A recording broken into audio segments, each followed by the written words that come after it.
যদি ছাড়া হয় তাহলে তার গতি কতটা হবে? 558 কিলোমিটার পার আওয়ার। প্রত্যেক ঘন্টা 558 কিলোমিটার দ্রুত গতিতে ওই বৃষ্টি উপর থেকে অত দ্রুত গতিতে আমাদের মাথার উপরে আসে।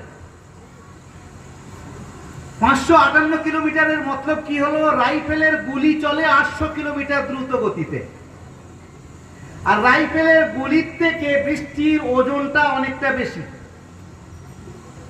তার মতলব হলো যে ওই বৃষ্টি যদি আমাদের মাথার উপরে এসে ওই গতিতে পড়ে তাহলে আমাদের মাথা কি, আমাদের বাড়ির ছাদও ঠিক থাকবে, সব ধূলিসাৎ হয়ে যাবে। আল্লাহ সুবহানাহু ওয়া তাআলা কি করেছেন? মধ্যখানে বায়ুমণ্ডলকে এমন ভাবে তৈরি করেছেন যে ওই বৃষ্টি ওই বায়ুমণ্ডলের মধ্যে ঘর্ষণ খেতে খেতে খেতে খেতে আমাদের মাথার উপরে যখন আসছে তার গতি থাকে কেবলমাত্র 20 kph অর্থাৎ 20 কিলোমিটার প্রত্যেক ঘন্টা। 558 থেকে শুরু করে 20 কিলোমিটার এসে দাঁড়াচ্ছে। তিনি হলেন আল্লাহ। জোরে বলেন সুবহানাল্লাহ। আল্লাহ সুবহানাহু ওয়া তাআলা কদিন আগে পেপারে আর ম্যানেজমেন্ট আর নবান্নে মুখ্যমন্ত্রী নিজে জেগে আছেন সারা রাত, পুরো নিজের আমলাদেরকে বসিয়ে দিয়েছেন, আর সবাইকে দিয়ে সব জায়গায় এলান হচ্ছে, উড়িষ্যা থেকে এখান থেকে ওখান থেকে সব শেষ হয়ে যাবে, সব বসো। আমরা দেখছি, খবরে পড়ছি এত কিছু হবে। অনেক সময় পাই খবর, পাই অনেক সময় পাই না। খবর পাই বলতে বলো যেটা পেপারে আসছে কিচ্ছু হয় না। আমরা চিন্তা করছি, আমরা বলছি ইনশাআল্লাহ কিচ্ছু হবে না। এদিকে বৃষ্টি হয়েছে কিন্তু ঝড় টড় কিছুই হয়নি। আল্লাহ সুবহানাহু ওয়া তাআলা তার ইচ্ছা, তিনি যেটাই করেন, যেটা চাইবেন সেটাই করবেন। আমরা অনেক কিছু হিসেব লাগাবো কিন্তু আমাদের হিসেবের বাইরে হবে। তো এতটুকু বলার উদ্দেশ্য হলো যে আজ আলহামদুলিল্লাহ আমাদের বড় হুজুর তো দোয়ায় লেগে আছেন, আরো কত আল্লাহর বান্দায় দোয়া লেগেছিলেন যে আমাদের জলসাটা পরিপূর্ণভাবে আল্লাহ তুমি পরিপূর্ণ করে দিও। আমাদের হিসাবে আলহামদুলিল্লাহ এত রাত পর্যন্ত আপনারা যে জমে বসে আছেন এটা হলো তার দলিল। এতক্ষণ পর্যন্ত কথা শুনেছেন আর এতগুলো এখনো জমে আছেন।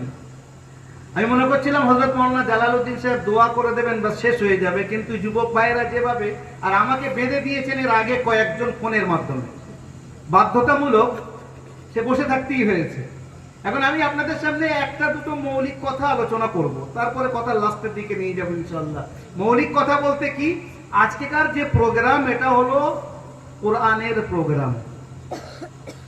আর কোরআনের ব্যাপারে একজন কবি বলছেন, জামিউল ইলমি ফিল কুরআনি লাকিন তাকাসারা আনহু আফহামুর রিজালি।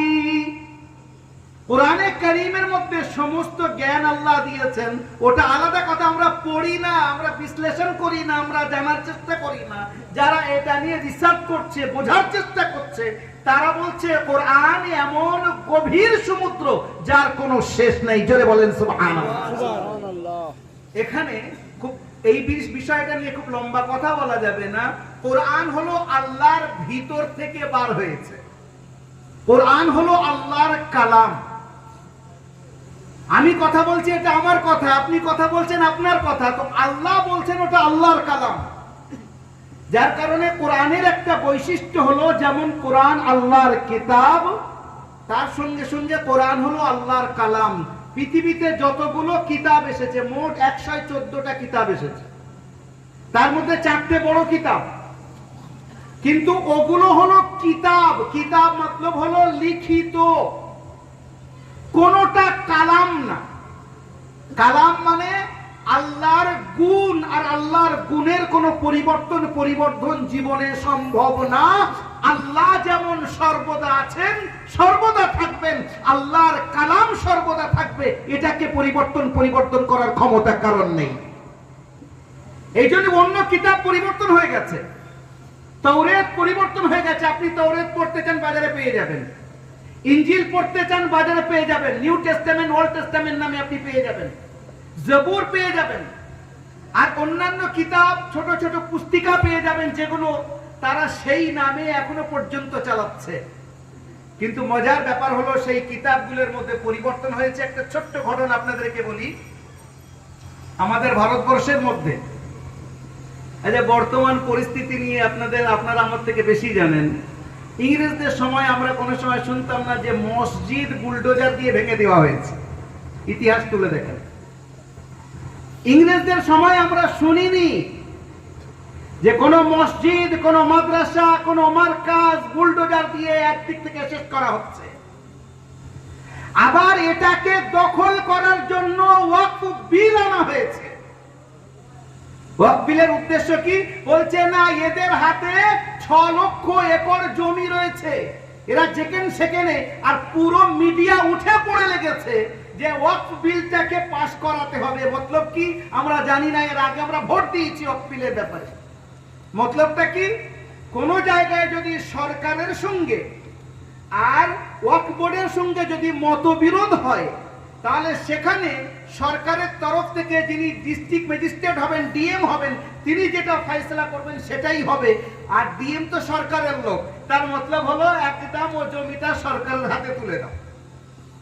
অথচ শুধু তামিলনাড়ু আর অন্ধ্রপ্রদেশের মধ্যে দুটো রাজ্যে শুধু মন্দির ট্রাস্টে 10 লক্ষ একর জমি রয়েছে। আজকেকার কলম পেপার তুলে দেখেন, শুধু দুটো রাজ্যের কথা বলছি। আর ভারতবর্ষ ব্যাপী কেবলমাত্র 6 লক্ষ একর জমি এই মসজিদ, মাদ্রাসা, কবরস্থান ইত্যাদির নামে রয়েছে। তাই এদের পেটে ব্যথা শুরু হয়ে গেছে, কি করে এটা ওদের হাত থেকে নেওয়া যায়। পরিস্থিতি কোন দিকে গড়াচ্ছে এটা আপনারা ভালোভাবে জানেন। শুধু এতটুকু বলছি যে